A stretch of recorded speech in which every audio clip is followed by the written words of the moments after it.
এই ধরনের অঙ্কের ক্ষেত্রে আমরা এলসিএম সাধারণত করি কীভাবে, এইটার এলসিএম করে এইভাবে বসিয়ে 3 একে 3, 3 2 6, 3 3 9, 3 6 18, তারপর আবার 2 দিয়ে কাটি, 2 একে 2, 2 3 6, এখানে 3 রইল, তারপর আবার 3 দিয়ে কাটি, 3 একে 3, 3 একে 3, তার 3 6, 3 3 9, এটা হলো 3 3 9, 9 2 18, এটা হলো 18 এলসিএম। এভাবে করি।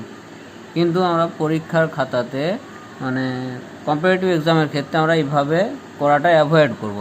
এটা শর্টভাবে কীভাবে করতে হবে না, এই যখন 3 আছে, 6 আছে, 9 আছে, 18 আছে বা এর থেকে বড় যাই সংখ্যা থাকুক, আমরা সবসময় একটা মাথাতে এটা ক্লিক করা দরকার।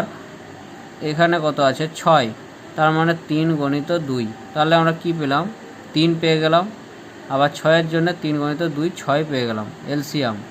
ঠিক আছে, এরপর আবার হচ্ছে 3 গণিত 3, 9, তার মানে এখানে 9ও পেয়ে গেলাম, 9 পেলাম, 6 পেলাম, 3 পেলাম।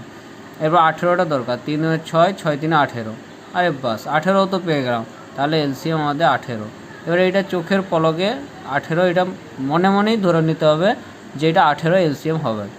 এটা আস্তে আস্তে প্র্যাকটিসের সাথে সাথে নিয়ে আসতে হবে এই অঙ্কের ক্ষেত্রে।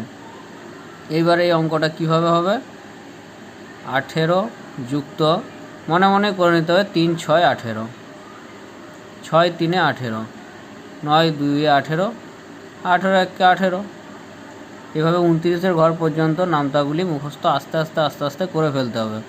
ঠিক আছে, আর বাই 18 ইজিক্যাল টু কত হবে 18 আর 2 20, এভাবে যোগ বিয়োগটাকে একটু সোজার দিকে নিয়ে চলে আসতে হবে। 18 আর 2 20, 20 আর 6 26, 27 28 29 আর 30, তাহলে কত হলো 30-এর 18, আর কাটাকুটি করলে কত হবে 2 15, 2 9 18, তার মানে কত হলো 9 2 18, 9 1 9, ঠিক আছে 9 1 9, আর এদের কত থাকলো তাহলে 6/9, তাই তো 2 3 6, 3 2 6, 3 3 9, 1 পূর্ণ 2 3, এর অ্যান্সার।